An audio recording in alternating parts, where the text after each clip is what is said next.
ever since 1976. Were you with Grace? Pardon? Were you with Grace the majority? No, no. No, I was started out in Pennsylvania, spent my early life there, spent 5 years in New York State, two of it while I was going to finish up my seminary training, which was undergraduate. I never got a graduate degree in seminary. And then 3 years in my first pastorate, a little country church up near Cooperstown, New York. What's in Cooperstown? Nothing. Baseball Hall of Fame. There you go. We were just 14 miles from the Cooperstown Baseball Museum. And then Clayton and my wife and I moved to a church in Detroit, downtown. So we went from a little country church of about 80 people to a large city church. And I was not pastor there. I was an associate with the pastor. He had 4 associates. We each had a part of the Sunday school ministry to conduct. So I had what was called the auditorium Bible class, and I did that for 5 years. And then during that time, I took time away and did my master's degree work in counseling and guidance. Back then, they did not have pastoral counseling courses in seminary.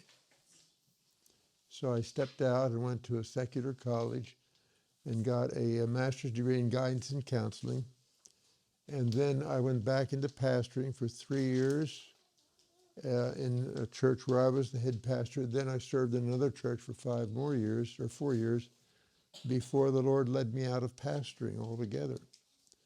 And then we went into a counseling center in Springfield, Missouri, where I lasted 5 months. I was not cut out to sit and listen to people's problems and try to solve them. So after, and by the way, all that time, my family was still in Michigan. So I was there 5 months alone. And then when the Lord showed me I was to leave that, he wanted me to stay there at the invitation of the doctor whose home I was staying in. And for the next 22 years, I did Bible teaching, follow-up teaching on those who'd been through the counseling.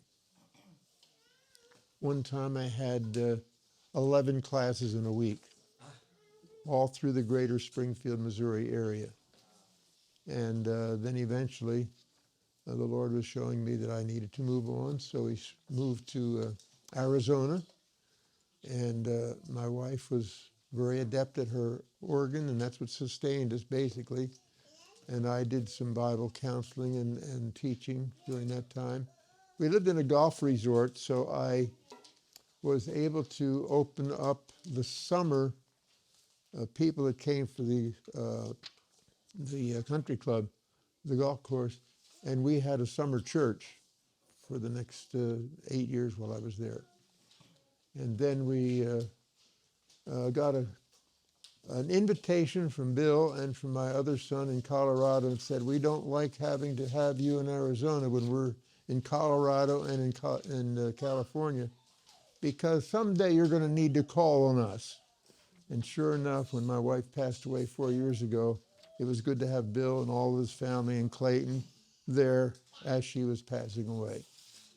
In the morning, she was wide awake, alert and everything. And about 4 o'clock in the morning, I had to help her. I was her main caregiver for almost 8 months. She had COPD, and she was on oxygen for about 8 years. She still played the organ with the oxygen on. And so she played both at the place where we live, Atherton Baptist Homes, and also the Baptist Church across the street. And they haven't had anybody to replace her since. She resigned from that in 2018. And so I didn't have any idea what I was going to be doing, but there was a church in Arcadia that it's Chinese, and they needed somebody to teach the English-speaking young people in college. So I started that 16 years ago this November. And a month and a half ago, I found out they're going to cut off my support in June. So that's been supplying my income all these months. So I'm just asking the Lord to make up for it. We also have other people who send in support for us, but it's only about half of what we need. So we're living in a time of really relying upon the Lord. He's led us all through these years. I never had any idea of how he was going to supply our needs. He was always faithful to do it. So with that broad background, which was a summary of what we did a couple of weeks back, yeah, what other questions might you have? Yes. First question, how long were you married for? And second question, what's your wisdom on a married couple raising kids? Well, we've been through both. We were married almost 67 years before Roseanne passed away, 4 months short of 67. And we met in high school. I was thinking, I was going to go through college and then meet someone that I would consider married. The Lord put us together 3 months before I graduated from high school. And we were in a play together. I was the pastor. This was a school that was 80% Jewish. And we were able to do the Easter Passover series the whole week of, back just before Easter, actually. And so, remember I said 80% Jewish. And when I showed up as the pastor of the Protestant church service, first thing my wife said, "Are you Jewish?" They wondered why I was being asked to do that. My English teacher had put my name in because I had a very resonant speaking voice. And so I was in there, and most of the kids who were in the congregation part of the Protestant service were in the Bible club. We had a Bible club back in those days in the high school. And so both Clayton and her brother, and eventually our maid of honor, were all there in the Bible club. There was about 40 in the Bible club. I never went to it because when I got done my class, I got out of that school. I had about 2 miles to go home, and I was barely making it through high school. I did not do well. And so I did nothing extracurricular during those 3 years I was there. So when I showed up for this practice session, and Roseanne asked her girlfriend, who became her maid of honor, ask him if he's Jewish. So they asked me, and I said, "Oh, no." I said, "I'm a born-again Christian. I plan to go in the ministry." I knew that from the time I was age 10. And so they were thrilled with that. And so 2 weeks later, I took Roseanne for her first date with me. And we went to see Jesus of Nazareth on Easter Eve. And it was, what they had called was the Christian Youth Cinema in Philadelphia. And so that week before we went out on our first date, we were out every night, either with her church or with the Bible club movement or the Bible group that we had from high school. We would go out and visit. Every night we were out together doing something. And then I finally took her on our first date. And the unique thing about that was I bought a nice big rose corsage for her. Sweet, right? She was allergic to roses. So all night she's just tripping. It's the last time I ever gave her flowers. So I always gave her a card with roses on it from then on. So yeah, and she was already involved in accompanying her church choir on the piano. So when I first asked her to go on a date with me, she said, "Well, I've got to check with my choir director. We may have choir practice the night before." And I thought, okay, brush off, right? 2 days later, she came back. She said, "I can go." So that was a thrill. So as I said, I never considered seriously dating. I never did seriously date during high school. Nobody. And so when this happened, it was like the Lord was saying, "Wake up, guy." She's the one that you're going to marry. So she was a half a year behind me, and I went into the Army that September. And I was there just in time to go to Korea a year later. So I spent a year in Korea. She graduated, worked in a bank, worked at Wanamaker store downtown Philadelphia, and started Bible school while I was in the Army. And it was my father had gotten saved the year I was born, back at the beginning of the Depression era. I didn't know it for all my lifetime, and I was a Depression baby. But he got saved, and he immediately started going to evening Bible school at night, and we lived about 40 miles outside of town, so twice a week he'd go in by train, go to Bible school, work all day, come home, and I've got a Schofield Bible that William, my grandson, has now, that my father used. It was a loose leaf edition, so he would take it apart, type notes into it, and he was a hunt and peck kind of typist. He did not know how to type normally, but he's got page after page of notes. So sometime you're talking to William, ask him to show you my father's Bible. And so he did 4 years. He'd only gone to 8th grade in school. And then when he got out of 8th grade, he went to business school. So he was trained in bookkeeping and that kind of thing. But his main job during the Depression years while we were growing up was he worked in construction, building of shopping areas, very small shopping areas. And so he was pick and shovel man all those years. And we had a wonderful childhood. I never knew that we were in the Depression because our needs were pretty well supplied. So it was during that time that I had been raised in a church that was the oldest Presbyterian church in the United States, not too far from Valley Forge. And at age 10, when we'd had a combined Sunday school meeting with the pastor speaking to us, I prayed silently and asked the Lord to save me then. I'd already been going to Bible clubs and things like that. But I just knew this was the time I needed to do it. So I also knew, because my brother was planning to go into the ministry, that I was to go into the ministry from age 10 on. So I didn't have to decide that later on. Pardon me. So Roseanne was in Bible school when I got out of the service, and I got out too late to start my year. So that was her second year. It was a 3-year Bible program. By the way, not only my father went there, Roseanne and I went there, but Bill also went there. By then it was a university. And he went there on a piano scholarship. My wife had taught him piano back when he was about 8, and then he went on to other teachers. He competed in contests and won 2 prizes, one for piano, one for composition, but he could only claim one. So now, just backing up a bit, as you were raising Bill, how did it look like just raising your children? 3 sons, correct? 2. 2 sons. Yeah. Okay. How was it raising the 2 sons? Well, it's interesting because my wife taught both Bill and Paul, he's 4 years older, their first piano.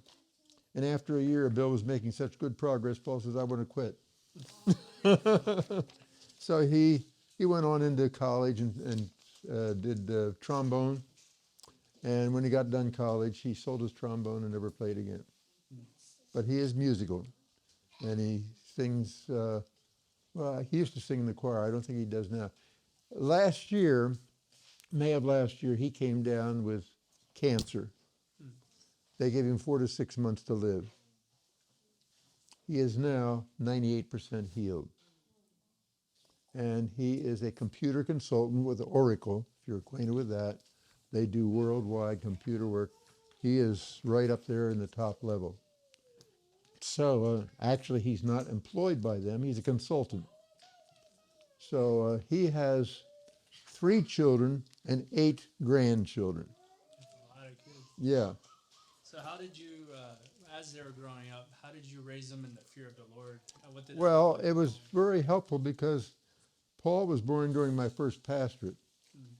And so they lived in a pastor's home for all of their childhood. And so we had family devotions with him, and we had all of the things of the young people's things that were available to them. So they grew up with that background. And so Paul accepted the Lord when he was about 12. Bill accepted the Lord when he was about 5. And he asked Roseanne one night to pray for him, pray with him.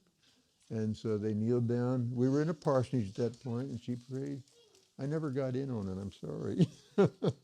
But she spent a lot of time with the children, and it was just the right thing for him. So when he was growing up, he not only was studying the piano, he also took trumpet when he was in junior high school. And finally, when he was in high school, we found out about the competition from the college where he went.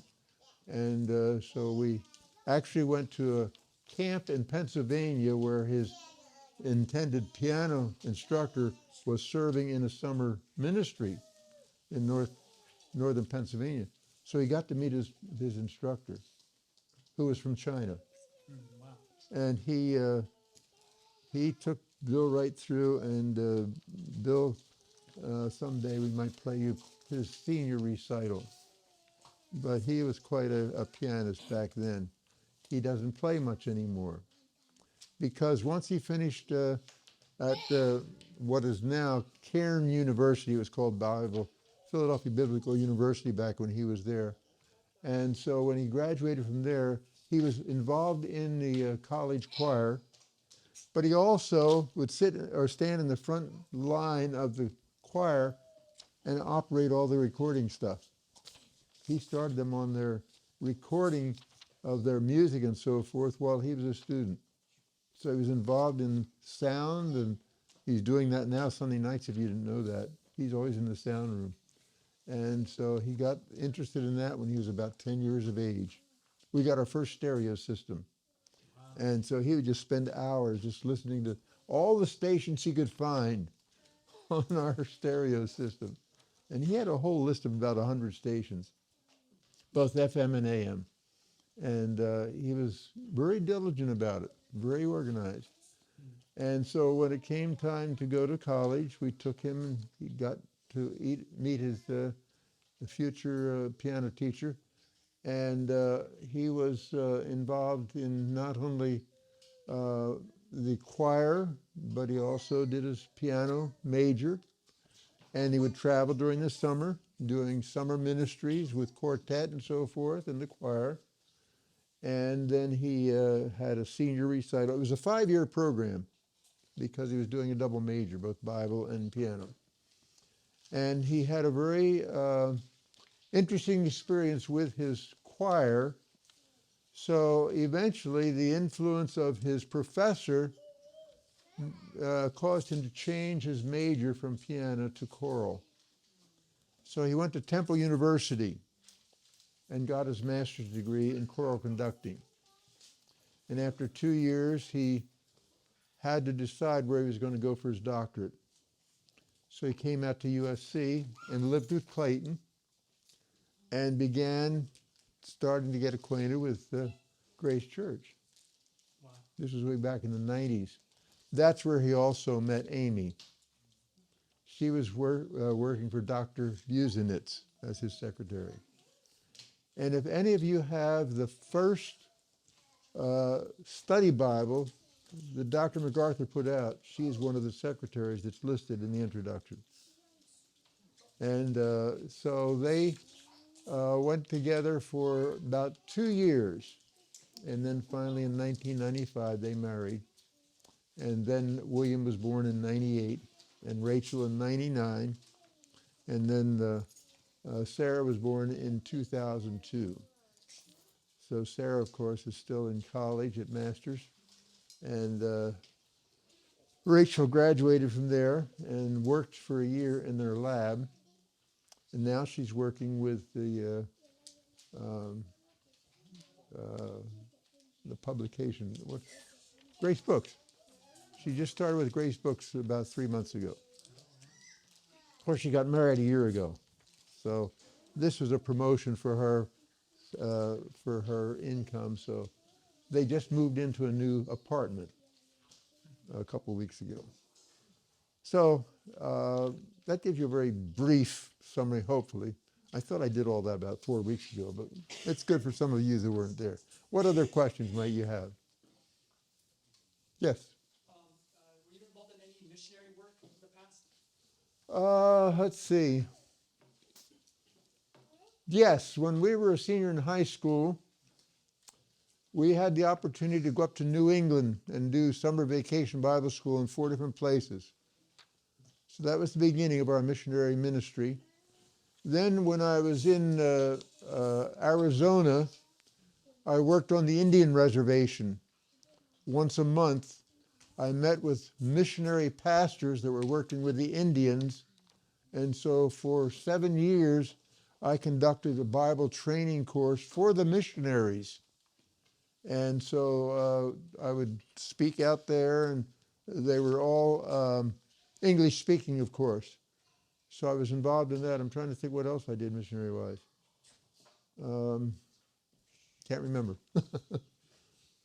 But that was the bulk of what I did in actual missionary outreach. Yeah. It was a very, I count it as a real privilege to be able to do that. Of course, during that time, I had no permanent employment. I had to start developing my ministry as far as Bible teaching and so forth. So I did that at the golf course where we lived, and then I started having other opportunities as I spread out across Chandler, Arizona. Does that sound familiar, Chandler? Yes. Who did we have recently at the Shepherds Conference? You have to tell me his name. I forget. Yes. He's now in Chandler. I was surprised when I heard that. And so he started a real ministry there now. So he's really doing a wonderful job. Appreciate knowing that. I just found out about 6 months ago. Yeah. So Chandler is just south of Phoenix. And it's a golf resort area. There's one company that built about 4 different golf resorts there. And he had taken over one that was already half constructed, and that's the one we moved into. And so we were able to go there, and we got a tour of the place.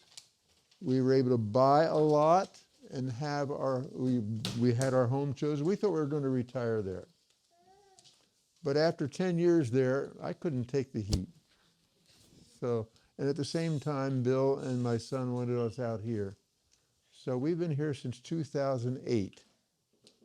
So up until that time, I was only remotely connected with John's ministry through my son and through my brother-in-law. Okay? Yeah. So you're talked about living in a time of depending on just the faithfulness of the Lord, Definitely. and you have experienced a lot. You've been, and here you are. Yes. So giving fruit in your season. Is there just for encouragement for other believers? Is there a trial that you remember where you saw God's faithfulness? Well, Share with us. Yeah. I guess my present situation right now, when I've been dropped after 16 years of support, is a very big concern. During the whole time that Roseanne was on hospice, I was her main caregiver. That was quite a challenge. And the day that she passed away, I'd been up all night. We have a love seat, and for me to sleep on a love seat, I've got to build it up and then hang over both ends. And she had to stay in her recliner for 6 weeks because she could not stay in a bed because of the pain she was having. So at 4 o'clock in the morning, after bringing her back from the restroom, she said, "Would you pray that God takes me home?" I said, "No." It's the first she'd ever mentioned it. And she said, "I will." And right then she said, "Lord, I want to go home." This was 4 o'clock in the morning. From that point on, she started to decline through the day. 2 o'clock in the afternoon, we had a hospice nurse come in full time and care for her. It was the first that I was able to be free of having to take care. Bill came down and we went out and ate dinner together. And while we were there, she said, the nurse called and said, she is starting to breathe very shallow. She's not going to last long. So we got right home. By then we'd called Clayton and Amy and the children. And they got there about 8 o'clock that night. And by 9:40, she was with the Lord. It was the most direct answer to prayer I'd ever seen in my lifetime. And it was a real blessing for me to watch. The first time I ever saw a person pass on. First time. And so there were some of the moments that God has given me that has been a comfort to me ever since and has been able to help me to realize he still has ministry for me to do. So for 4 years now, I've been basically teaching 3 classes where I live at Atherton Baptist Homes. I have a total of about 10 people in 3 different classes. We're teaching Romans, Hebrews, and Revelation. At 93 years old. And people say, well, do you do a lot of study? I said, yeah, I used to do that way back in the 60s. So I'm still using notes that I prepared back then.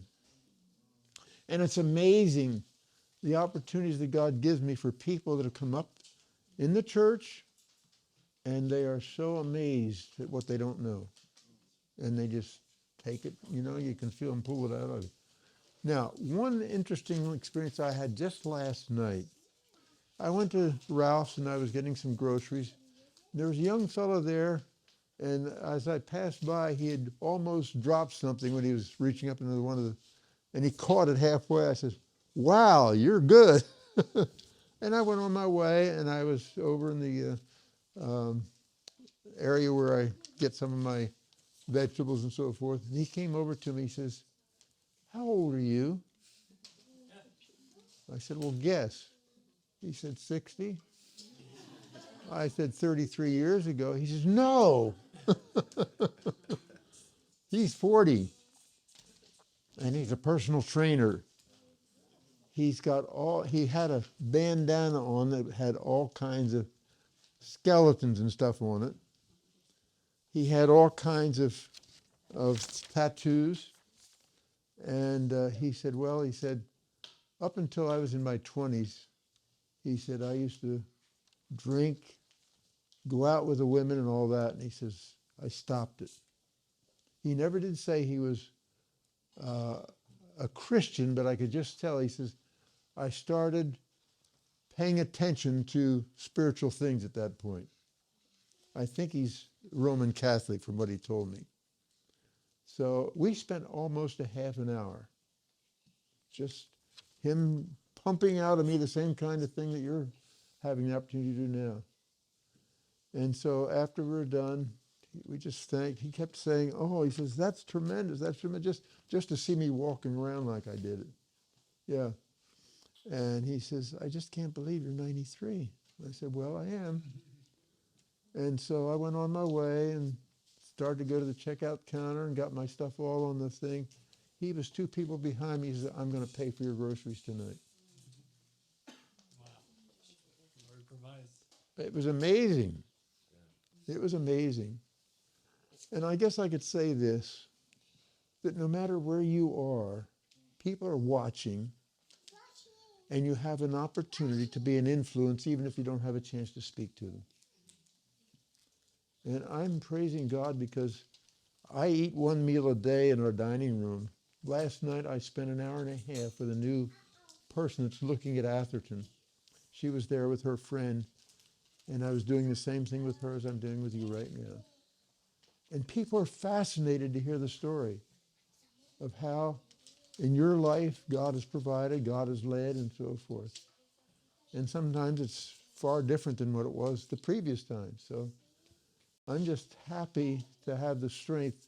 By the way, last night, every time I got up to use the restroom, I was having lightheadedness. I couldn't keep my balance. I always use my quad cane there. And I'd get back into bed, and my head was not clear, and I don't know what was going on.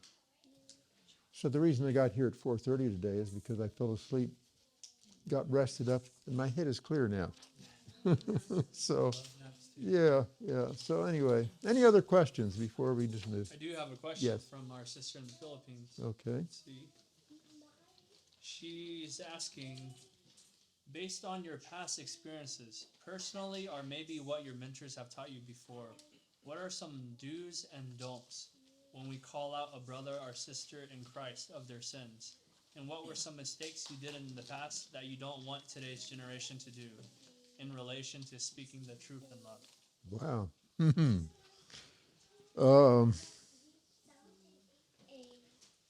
I guess I have to go back first of all. My time in the Army was a unique time. Of course, when you're in the service, and especially overseas, you have an allocation through your supply sergeant of beer. I never drank. And the guys around me would say, "Can I have your beer?" I said, "I don't have any beer." "I'll give you my soft drinks for your beer." I said, "You have to talk to the supply sergeant because I don't have anything there." And for the 10 months that I was in Korea, I didn't have many opportunities to witness, but that was something that I could just share with them. And I never had anybody come to me with all of their mixed up life and so forth.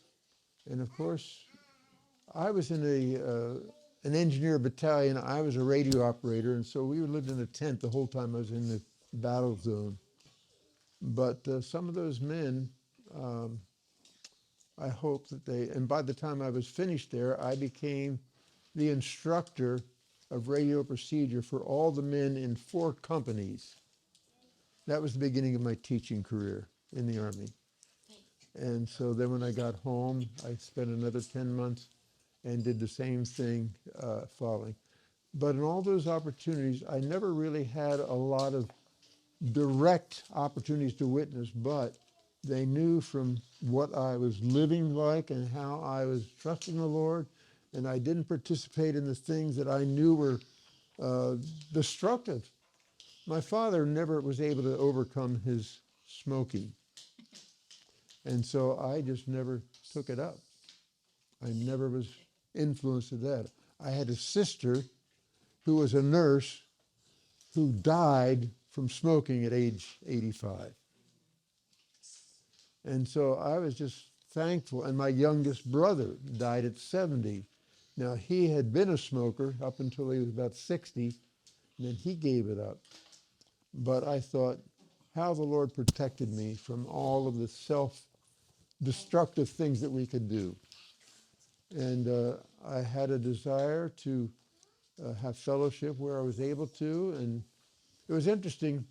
Basic training, I had no Christian companionship. 4 months. That was in Fort Knox, Kentucky. I went to radio school in New Jersey. We had a chaplain there who was just really into the Word and very strong. I had to decide between going home 70 miles away and staying for chapel on Sundays. And sometimes Roseanne, who we were not yet engaged, but we had friends who were there at the same encampment, and so she would come and stay with them and loved to come for the chapel and so forth. Then I went to Korea, no fellowship whatsoever. I got to go to one chapel service conducted by the Marines. We didn't even have a chaplain with our outfit. And that was it for the 10 months I was there. Came home and spent 10 months in Kansas and got to go to a servicemen's center the first time I was there. And we had a ministry going out past Abilene. What's in Abilene, Kansas, you know? Eisenhower's home. We would pass by his house every time we would go out into the country to have church.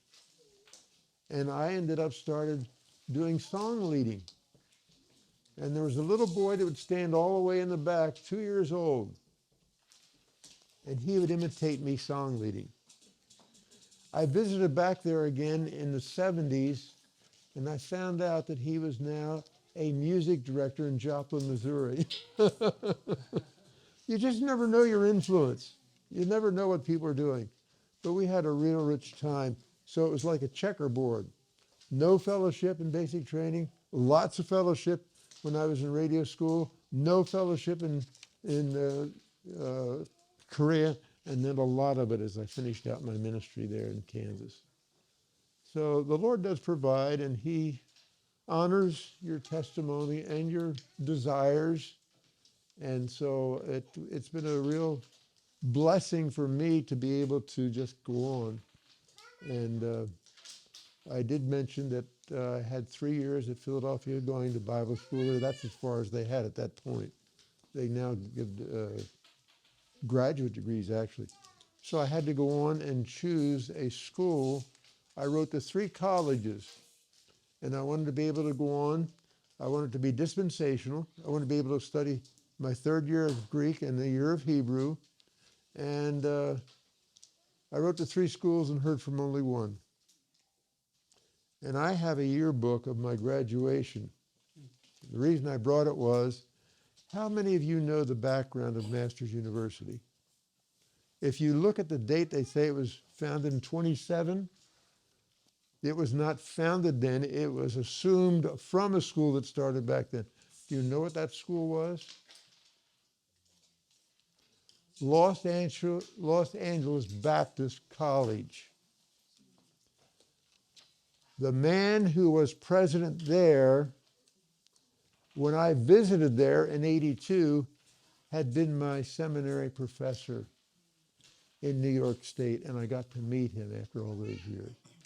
I've got the yearbook where he was the dean of our Bible college. And I've got a picture of me when I was graduating in 58. If you want to see it, it's in my briefcase. So yeah, it's been a marvelous story that I just enjoy experiencing day by day. The most thing that I enjoy right now is the people that love to sit with me. How many of you know Grace in the choir? Babaji. Yeah. How many of you know her? I've adopted her as my granddaughter at her request. She lost her granddad 3 years ago. So this past Sunday, she was sitting on the row behind me, and she tries to get as close as she can to sit with me. And I don't get to spend a lot of time with her, but when we do, we have hugs for each other, and she's just thrilled. And I've never seen anyone who came from a place like Africa who speaks such clear English. She just is able to speak so clearly, you wouldn't even know she was from Africa. But there's some of the blessings that I have, the people that God has put around me. And the people, I don't know if you know it, but after Sunday morning choir, I usually go back to the music room, and there are 3 ladies back there cleaning up the coffee pots and so forth. They all want me to give them a hug. So that's my ministry right now, just showing love to people and letting them just hug me and so forth. And they're delighted to have me as a part of their fellowship and so forth. Anything else? Well, actually, we're You're out of time, we're yes. out of time. Okay, all right. But yeah, it's a joy to have the church family and to Yeah. share that time together and even giving hugs. The Bible says, greet one another with a holy kiss. We don't do that here. No, we do the hugs We do the instead. hugs, so, Yeah, it's the yeah. next best thing. Yeah, So, Ward, it's a joy. Let's close in prayer for you, Okay. for all that you are. All right. You're a great blessing to our Bible study, thank you, to our thank you, church. thank you. I mean, our music director is from. Oh, that's one other thing I didn't tell you. Oh yeah, what? About 6 weeks ago, we have an 8-instrument ensemble at Atherton. Yeah. And they said, we need somebody to be our conductor. Would you be our conductor? I've never conducted instrumental music. I've conducted vocal music. I had a choir back when Bill was about 3 years old, made of, I taught 7th grade music, 12 classes twice a week of 7th graders. It was all in one building. And we put on a concert there, and I was leading that. And I have a picture of that in my Bible. And people have seen that. So they found that out at Atherton. They said, would you consider being our conductor? So Good Friday, I had my first appearance. And you might be able to get it on the live stream. So if you go on YouTube, you might find, just go to Atherton Baptist Homes, and if they have the Good Friday service, I am there all dressed in black. You can't tell it's me, and I'm sitting down at the level of the instruments up on the platform. So new opportunities all the time. All the time. Yeah, it never stops until the Lord takes us home. And I won't say any more now. I'm done. Let's pray for our brother Ward in this time, and then the music team could come up afterwards.